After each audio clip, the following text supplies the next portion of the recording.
আমার পরিবারের সবাই কেমন আছেন? আবার একটা নতুন ভিডিও নিয়ে সবার সামনে হাজির হয়ে গেলাম।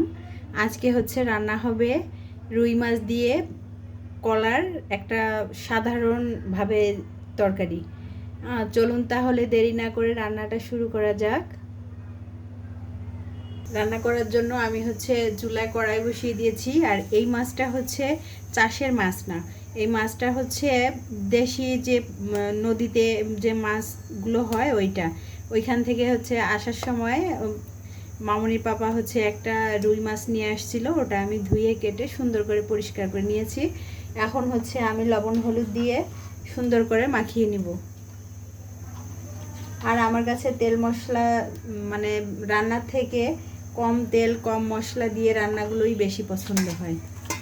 এখন আমি সুন্দর করে লবণ হলুদ দিয়ে মাছগুলো মাখিয়ে নিব। আমার মাছগুলো মাখানো শেষ। এখন আমি কড়াইতে তেল দিয়ে দিব। কড়াইটা গরম হয়ে গিয়েছে, এখন আমি পরিমাণ মতো তেল দিয়ে দিব।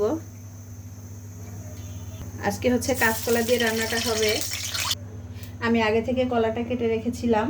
কলায় একটু হচ্ছে হালকা পরিমাণে হলুদ দিয়ে দিবেন, তাহলে আর কলাটা কখনো কালো হবে না, আর কলার সুন্দর একটা কালার থাকবে। কলাটা এখন আমি একপাশে ভিজিয়ে রেখে এখন আমি রান্নাটা শুরু করব। কড়াইটা আমার গরম হয়ে গিয়েছে, এখন আমি সব মাছগুলো দিয়ে দিব এক এক করে।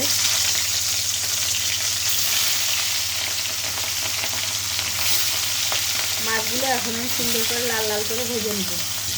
মাছটা আমার এক পাশ ভাজা হয়ে গেছে, এখন আমি আর এক পাশটা ভেজে নেব।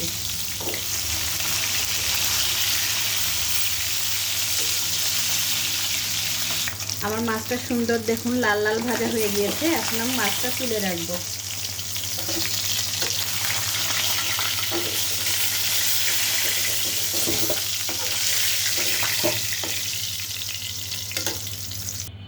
এখন হচ্ছে আমি এই তেলের ভিতরেই ফোড়ন দিয়ে দেব 3টে তেজপাতা, কয়েকটা গোটা জিরে,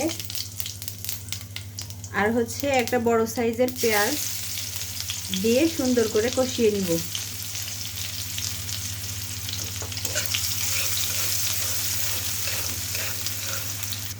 আমার পেঁয়াজটা প্রায় ভাজা ভাজা হয়ে আসছে। এখন আগে যে আমি যে হলুদ জলের ভিতরে কাঁচকলাগুলো কেটে রেখেছিলাম ওই কলাগুলো দিয়ে এখন আমি একটু ভেজে নিব। দিয়ে দিলাম কলা। এখন আমি সুন্দর করে একটু ভেজে নিব, হালকা একটু আর কি, বেশি না, হালকা একটু ভেজে নিলেই হবে। এখন আমি দিয়ে দেব পরিমাণ মতো লবণ হলুদ। দিয়ে দিচ্ছি 1 চামচ মতো হলুদ, আর হচ্ছে 1 চামচ মতো লবণ দিয়ে এখন আমি সুন্দর করে একটু সময় নিয়ে কষাবো।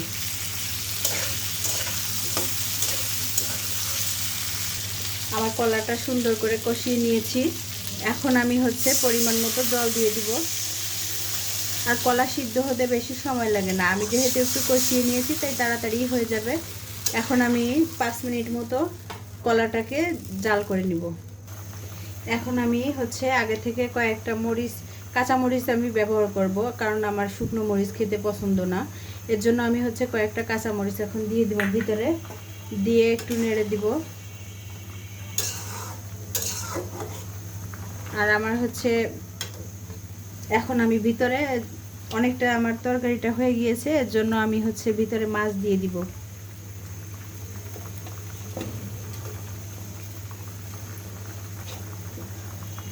মাছগুলো দিয়ে এখন হচ্ছে আমি একটু নেড়ে দিব।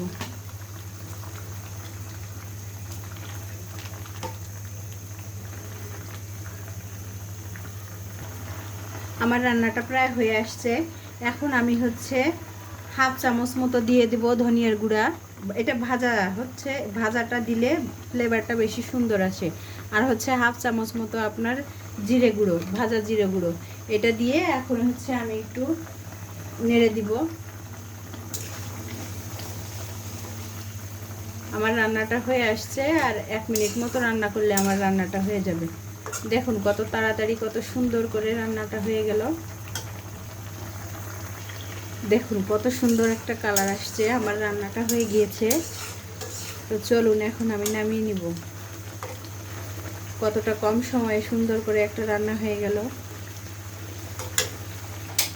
তো তাহলে চলুন আমি এখন নামিয়ে নেই।